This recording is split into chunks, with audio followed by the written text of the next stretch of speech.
Well, yes, I did a video for this morning.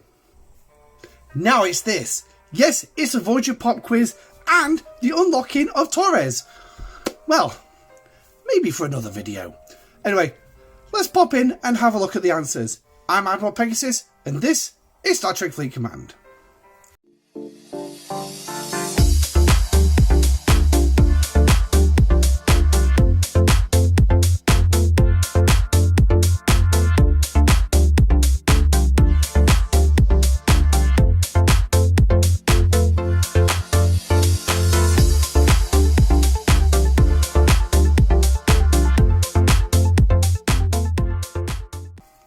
Hi guys, and welcome back to the channel. Now slightly different, I'm going to keep this background up just for a minute longer. It's a pop quiz, so as usual we've got 4 questions to answer. You're going to have around about just under 3 days to do it at the time of recording. So yes, that's roughly about right, because I took the picture just before shooting this video. And also, as usual, the Pegasus trivia knowledge of actually giving you some information about the particular episode all this is actually drawn from. But let's actually jump into game and actually have a look at the questions and what we need to do. Okay, so we're in video. As you can see, background's completely changed. I've shrunk. But where we're going to find these, of course, we're going to find them in the Delta Quadrant bucket. And here's your primary SMS. And if we quickly click on it, as you can see, you're going to get some titanium and some crystal for your troubles. Now, yeah. Obviously, I'm going to end up having to claim these at every bloody milestone, but to be perfectly honest, we don't. Yeah, we do. We do. Honestly, so 4 questions, as I stated. There you go. All 4 questions. Let's pop into the first one and have a look. Who says the entire region is filmed with some kind of organic fluid? This isn't space. It's matter. When referring to the species 8472 home realm. So, this was on the bridge of Star Trek Voyager during the episode Scorpion Part 2. This was when the Borg had lost their cube. Several of them had beamed over to Voyager, took over Cargo Bay 2, led by 7 of 9 Tertiary Adjunct of Unimatrix 01. Yes, we'll give her the full name because she was still technically a drone at this point. And obviously there was this big battle between species 8472 and several Borg cubes. And you saw cubes blowing up and bioships flying everywhere. And then obviously you saw the back in the cargo bay, the Borg raising up while there was talk going on in the background from the collective saying that species 8472 had penetrated Unimatrix 10, I think it was. And several 100 ships destroyed, several planets destroyed, several million drones dead. And they wanted to seize control of the Alpha Quadrant vessel and take it into the 8472's realm. So obviously the Borg tampered with the deflector dish. Chakotay, who was in command at this point because Janeway was incapacitated, warned them to stop, otherwise it'd vent the entire deck. Vented the deck. And the officer for this was at the operations. Was she at the operations? No, I don't think she was at operations at the time. No, it was at her engineering station.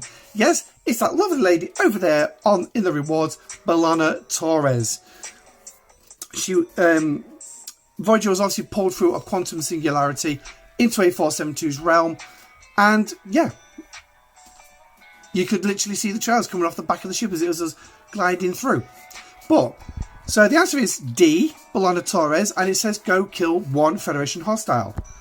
Now to do this, let's back out as quickly as we can, and we go to Federation space. Now you can pick any Federation system that you'd like.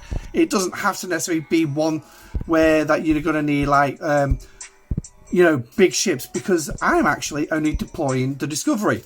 Now, we've got Voss here, which is still technically a Federation star system. It's outside Federation space, but for those of us old enough to actually remember, yeah, Voss was originally actually in Federation space. But what we're going to do is we're going to use some go-go juice on this, and we're going to jump the Discovery around, because I've had a look at all these answers, And yeah, I've not actually done, because I'm doing them here on the video for you. So if you are watching this video at a later date, you'll know. Right, so we're going to pick that one there. It's a Federation patrol, so we'll just go kill that one and get rid of these tags as usual. Okay, yes, a little quick editing there just to chop off the seconds of travel time. But as you can see, we've actually won that. We've got the first step, and I have now unlocked Milana Torres. Woohoo! So, video to come on that one. Yes, another video. My lord, I'm really going to get the videos today. So, here's our first batch of rewards. Obviously, this is set for my ops level. So, this is for anyone ops 44. Depending on ops level will depend on what you actually see. No, I did not want it. Oh, we got the ticketed events. Oh, better put that in. I forgot about them. It's Friday, isn't it? So, come back out. Delta Quadrant, and then we'll go for question number 2. So, bit of a long one here. Doctor was a wonderful character, provided us hours of entertainment. Sometimes his entertainment was unwelcome. Think of the opera, singing in the shuttle when you're trying to sleep. I don't remember that one particularly, but that must have been on the Delta Flyer at some point. But sometimes the entertainment was because of the situation the Doctor found himself in. In one episode, daydreaming because some kind of modification he'd made. And obviously, in that episode, it went awry. Now, the reason it went awry is because of an alien race actually made a connection with him to observe Voyager. Now, this was a particularly, you could say, a hostile race, but also at the very same time, a very cautious race. Did not want to expend resources on unnecessary raids, but when they found a target that they could adequately take on, or there was at least no support behind that around, they'd attack it and raid it for everything that they could. That, of course, was the hierarchy, and this episode was called Tinker Tailor Doctor Spy. And obviously the hierarchy had tapped into EMH and was watching what he was seeing. But every time he'd actually come out of his daydreams, it went blank. They couldn't quite figure out why, because they're limited on imagination. Ooh, a repair speed up. But anyway, part of those daydreams, there was a couple of them. One, he was painting a naked 7 of 9. Yes, he had a fascination with 7 of 9, and he had a bit of a crush on her. Now, he wasn't the one where he wrote the perfect Holonova, because we actually sealed that in season 7 when he created a holonovel of the USS Voyager. And instead of Paris, it was Marseille. And not Janeway, it was Jenkins. But it was pretty much based on the crew. So just a really harsh and completely exaggerated, larger-than-life crew. But it wasn't that. So A and B, you can pretty much rule out. And as for D, becoming famous when the ship returned to the Alpha Quadrant, well, yeah, he probably actually, maybe, actually, we don't actually know, because it's not even mentioned in Star Trek Picard. I don't even think it's mentioned in Lower Decks neither, or Prodigy. So, but he was, yeah, he wasn't that famous. I think the only time he became famous was during that musical society, that limited society that was actually focused on numbers and patterns and everything, and actually enjoyed him singing. He's been working on the railway, or the railroad, sorry. And obviously they ended up creating a more superior version of him, so the Doctor lost his fame and fortune. So it wasn't that, but it was actually C. He actually had a dream. He would take command of the starship Voyager and become what was effectively known as the ECH, or the Emergency Command Hologram. Now, originally, he actually did put in a letter of grievance on the official record to state that he didn't feel he was being fully utilised by his commanding officer. And obviously, Captain Janeway said, basically, you're a doctor, stick with that please, but your idea is very intriguing, we'll pass it on. After these daydreams, and when the Doctor had no choice to turn fantasy into reality, Captain Janeway decided, yeah, okay, we'll go further. We'll definitely look at seeing what we can do about this. So it was C, allowing him to become the ECH. And for this one, you've got to go mine some pasteel. So guess what? Let's go mine some pasteel. Now, just a quick one before we actually jump into a system. If you click on there and you click mining, obviously all these little things will pop up to tell you where things are. So just a quick reminder. And obviously you're looking for this little silver thing, and it's also shown there at the bottom of the information board for the system. But basically you just jump, you can then just literally go and click, and you know exactly where you're going. Now, we only need to mine one piece of pasteel. Oh my god, we're going from that end of the system. Alright, let's quickly, I'll tell you what, let's just change the node we'll go on. It doesn't matter what node, it doesn't matter what system, as long as it is a pasteel system. So, just dock on here, it's going to be pretty much easy going. So there we go, we've mined the one, off we go. Boom, jobs are good done, another 2 winners. Yay. And as you can see, Blinded Toys come up, and it's 50 shots to the next level. Blimey neck.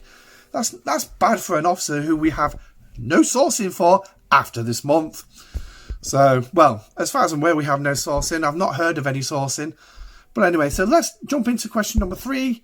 Delta Quadrant. Question number 3. What piece of 29th century technology did the Doctor get hold of?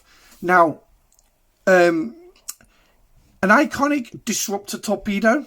Yeah, no. So ionic. Sorry, not iconic. Ionic. A cloaking device? Yeah, no, it didn't. Slipstream drive? No, they actually backward engineered that one from the Dauntless, which was from a species who were pretty good with languages, who ended up being wiped out by the Borg, and he tried to basically capture the crew of Voyager, take them back to the Borg, because apparently a lot of species had the vested interest of species 8472 wiping out the Borg. Yeah, that would have actually been a very bad idea.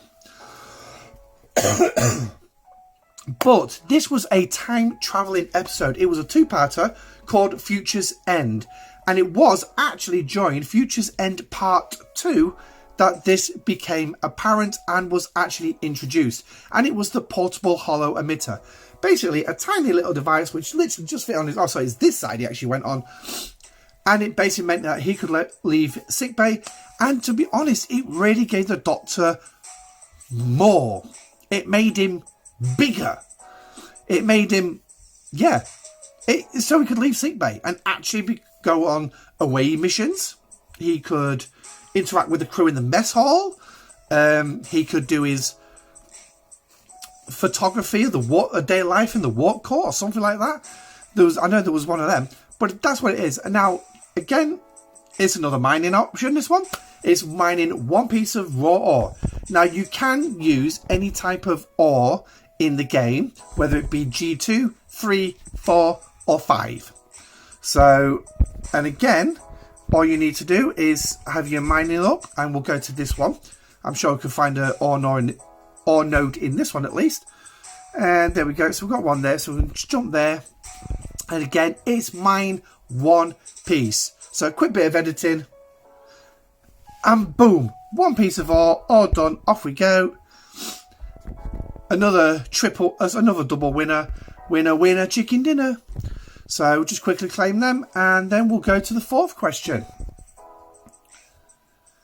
There we go, Delta Quadrant, and the last one. So, the Borg's motto is resistance is futile. What is species 8472's? Well, again, this goes all the way back to Scorpion Part 1. Yes, this was the first time that Voyager encountered species 8472. Obviously, when the episode started, we had a picture of a probe being beamed aboard a Borg cube and assimilated. But also, when downloading the information from the probe at the time, it picked up a narrow passage through Borg space, which was clear of all Borg activity. It later turned out that the new Northwest Passage, as they called it, was full of species 8472, and 8472 were telepathic. They made contact with Kes, and well, for one, they certainly weren't acting like the Musketeers. So they were running around with swords going, tally-ho, all for one for all, check your pants before you fall. Sorry, I took that from Casper. For those of you who have actually watched Casper. Next one is I'll Be Back. Well, unfortunately, it wasn't a Terminator. They're pretty much as strong, but then again, Species A472 would probably mangle the T100, T1000, or the TX. Engage, well, it certainly wasn't Picard in the Delta Quadrant, but it was the weak will perish. This was a very chilling expression from Species A472, basically saying, we don't like you. Your genetic integrity is an effect to our purity, or something to that effect, and it was the weak will perish. So, and it was Kez who received it, and obviously at the time, she got it, the weak will perish, and that's when she turned around to Janeway and said, it's an invasion, and Janeway said, right, let's turn around, let's get the hell out of here. So, see, and again, now you've got to go mine Crystal, yay! So, just to make it more interesting, more mining. So, quick jump, and then we'll just jump down here. But like I say, again, it will be G2, G3, 4, or 5. So, and this is the system. I normally struggle to actually find a crystal node. Luckily, I found one. So, just put me ship on there and quickly mine one crystal. And then when that's done, that's it. That's the end. That's all the questions.